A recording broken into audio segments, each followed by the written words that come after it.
स्मशानाशी संबंधित एक रहस्य जे फार कमी लोकांना माहीत आहे. स्मशान हे नाव ऐकताच लोकांच्या मनात भीती निर्माण होते. पण तुम्हाला माहीत आहे का? हिंदू परंपरेत स्मशानाला फक्त मृत्यूचं ठिकाण नाही, तर एक मोठं आध्यात्मिक सत्य समजण्याचं स्थान मानलं गेलं आहे. आज आपण जाणून घेणार आहोत स्मशानाशी संबंधित एक असं रहस्य जे ऐकून तुम्ही थक्क व्हाल. जगातील प्रत्येक व्यक्तीला एक ना एक दिवस मृत्यूला सामोरं जावंच लागतं. राजा असो, गरीब असो, श्रीमंत असो किंवा प्रसिद्ध व्यक्ती, अंतिम प्रवास सर्वांचा एकाच दिशेने जातो. आणि म्हणूनच स्मशानाला अनेक संत आणि ऋषींनी सर्वात मोठा शिक्षक म्हटलं आहे. स्मशानाचं खरं रहस्य काय? अनेक लोक समजतात की स्मशान म्हणजे फक्त दुःखाचं ठिकाण, पण प्राचीन ग्रंथ आणि संतांच्या विचारामध्ये एक वेगळीच गोष्ट सांगितली आहे. ती म्हणजे स्मशान माणसाला आयुष्याचं खरं सत्य दाखवतं. ज्या गोष्टीसाठी आपण आयुष्यभर धावतो, पैसा, प्रतिष्ठा, अहंकार, वाद, त्या सर्व गोष्टी शेवटी इथेच थांबतात. एक जुनी मान्यता, अनेक ठिकाणी अशी लोकमान्यता आहे की स्मशानातून परतल्यावर थेट घरात प्रवेश करू नये, हातपाय धुवावेत किंवा स्नान करावं. यामागे आध्यात्मिक कारणाबरोबरच स्वच्छतेचं कारणही असू शकतं. पूर्वीच्या काळात आरोग्य आणि स्वच्छता यासाठी असे नियम तयार झाले असावेत. भगवान शिव आणि स्मशान. हिंदू परंपरेत भगवान शिवांना स्मशानवासी असंही म्हटलं जातं. याचा अर्थ असा नाही की स्मशान भयावह आहे, तर त्यामागचा संदेश असा आहे की जो जन्म आणि मृत्यूचं सत्य स्वीकारतो तोच खऱ्या अर्थाने निर्भय बनतो. अघोरी साधूंशी जोडलेलं रहस्य.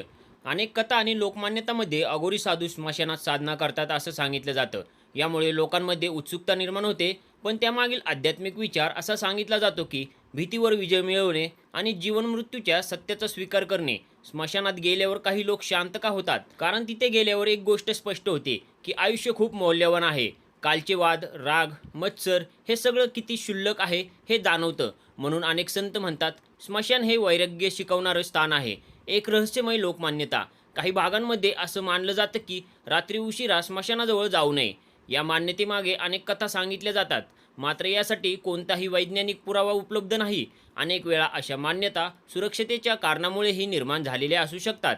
गरुड पुराणाचा संदेश. लोकप्रिय समजुतीमध्ये स्मशान आणि गरुड पुराण यांचा संबंध जोडला जातो, परंतु त्याचा मुख्य संदेश भीती निर्माण करणे नाही, तर माणसाला चांगले कर्म करण्याची प्रेरणा देणे हा आहे. कारण शेवटी माणसासोबत त्याचे कर्मच जातात अशी धारणा सांगितली जाते. आजच्या काळातील अर्थ. आज अनेक लोक स्मशानाला फक्त दुःखाशी जोडतात, पण तत्वज्ञानाच्या दृष्टीने पाहिलं तर स्मशान आपल्याला वर्तमानात जगायला शिकवतं. जे आपल्याकडे आहे त्याची कदर करायला शिकवतं आणि अहंकार सोडायला शिकवतं. म्हणून स्मशानाशी संबंधित सर्वात मोठं रहस्य भूतप्रेत किंवा गूढ कथा नाही, तर एक साधं पण प्रभावी सत्य आहे. एक दिवस सर्व काही इथेच थांबणार आहे, त्यामुळे आयुष्य अर्थपूर्ण जगा. आणि कदाचित म्हणूनच अनेक संतांनी स्मशानाला ज्ञानाचं स्थान म्हटलं आहे. तुमच्या मते स्मशानाशी संबंधित सर्वात मोठं रहस्य काय आहे? ही माहिती तुम्ही याआधी ऐकली होती का? कमेंटमध्ये नक्की सांगा. अशाच रहस्यमय, आध्यात्मिक आणि ज्ञानवर्धक व्हिडिओंसाठी चॅनल सबस्क्राईब करा, लाईक करा आणि बेल आयकॉन दाबायला विसरू नका.